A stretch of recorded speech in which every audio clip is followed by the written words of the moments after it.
कि पियावा सिवान से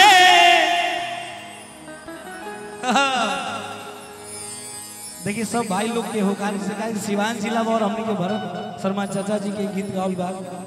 कि पियावा सिवान से और अन्हार भइले आई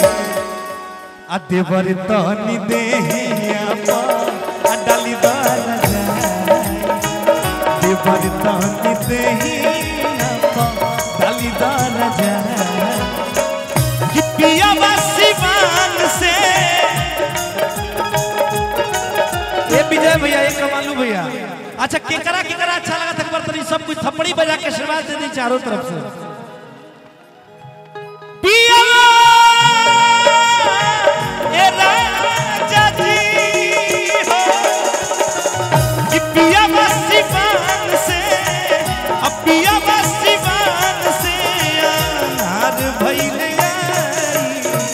देवर तनी देहिया पर डाली दर जाए देवर तनी देहिया पर डाली दर जाए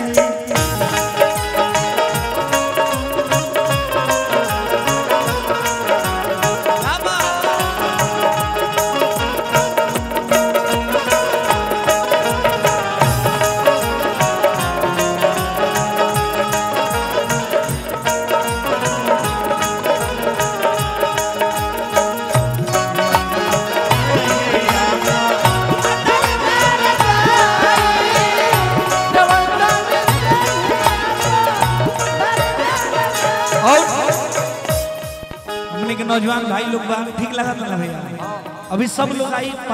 सबको ये और सब कलाकार लोग के सही आशीर्वाद दे माता बहन लोग के भी चरण स्पर्श बा गीत के भाव बा कि काल्हुए से सकली बदनिया पिरात बा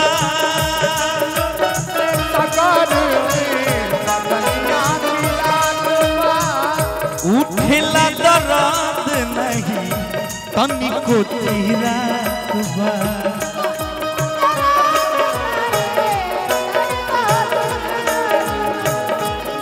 और अतिया कह दिया कि काल्हुए से सगरी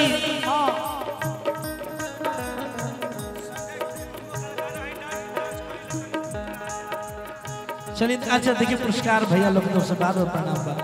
आशीर्वाद बस बनौले रही हर कलाकार पे और अतिया कह दिया संजय जी के भी तरफ से पुरस्कार है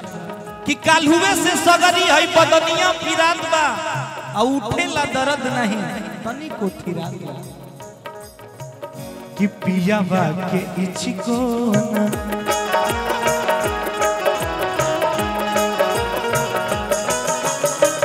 कि पियावा के इचिको ना पियावा के इचिको ना आ कहियो बुझाई देवर तनी देहिया डाली दर जाए देवर तनी देहिया डाली दर जाए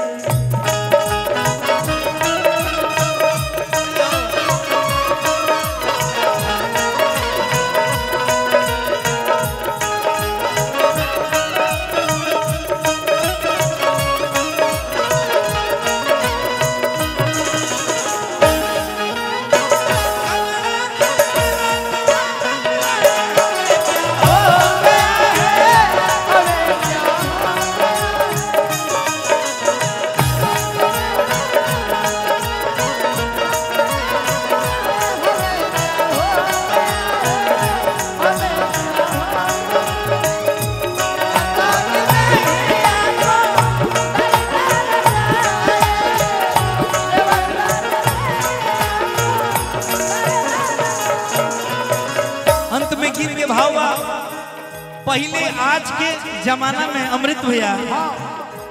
नया नया नाम आ गई बा पहले सोखा जब कुछ होत रहे तो सोखा से दिखाओ जाता उजैती कराओ जाता हो सोखा चाहे वो झके सोझा बोलाई दा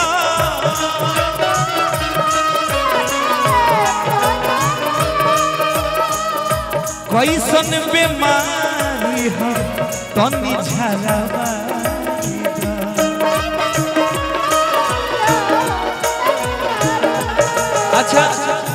भाई लोग से पूछल चाहते नौजवान लोग लोग पहले के आदमी दवा खाना कहत रहे, मेडिकल कहत रहे, अब नया एगो नाम हो गइल बा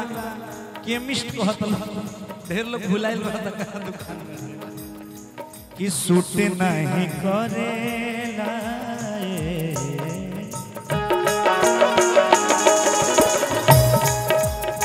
कि सूट नहीं करेला आ सूट नहीं करियो अरे जी दबाई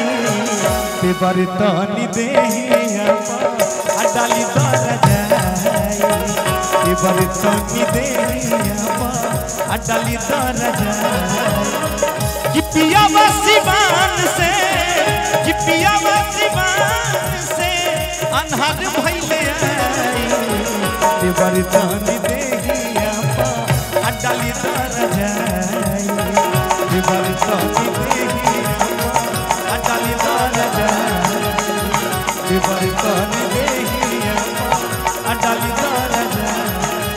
पे बरतनी देहिया डाली दर जाई। अगर अच्छा लगा तो ताली बजा के स्वागत हो जाए।